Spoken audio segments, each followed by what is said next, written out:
It's important that we are talking about what's happening today, current political history. Obviously, 1948, 1967 are very important historical marks shaping the reality in East Jerusalem. As you know, in 1948, Israeli forces occupy the western part of Jerusalem, leaving 6 square kilometers, including the old city, under Jordanian rule. That was known as Jordanian Jerusalem.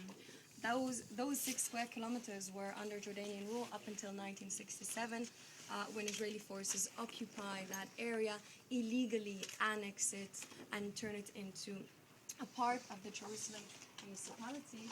Maybe I'll just show it in a small map, just because it's interesting to see the division.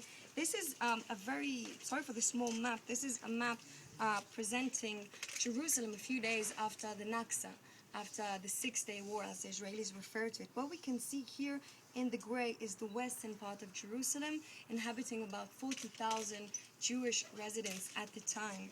In the orange, this is the Jordanian Jerusalem, 6 square kilometers, including the holy city, with about 40,000 Palestinians as well living in that area. 1967 war, Israeli forces enter the 6 square kilometers of Jordanian Jerusalem, occupy it, and then annex a furthermore 64 square kilometers of West Bank lands, annexing a furthermore 26,000 Palestinians. The irony of this annexation is that actually this was the kickstart for this never-ending demographic competition that Jerusalem has ever been into, by annexing actually more Palestinians than the Jewish residents that were at the time.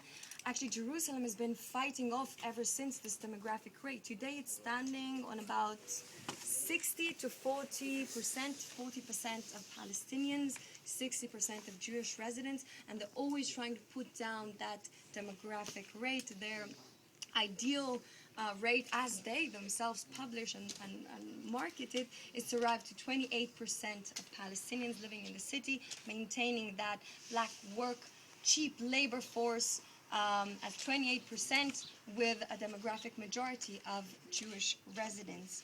Another very important thing is that this occupation, later annexation of this 70 square kilometers, later on declaring the Jerusalem municipal lines, as we can see here in the black, declaring it as the reunification of Jerusalem, the liberation of Jerusalem, that is actually being celebrated on a yearly basis. This year was 45 years with the liberation of Jerusalem. A very important thing, as you all are aware of. This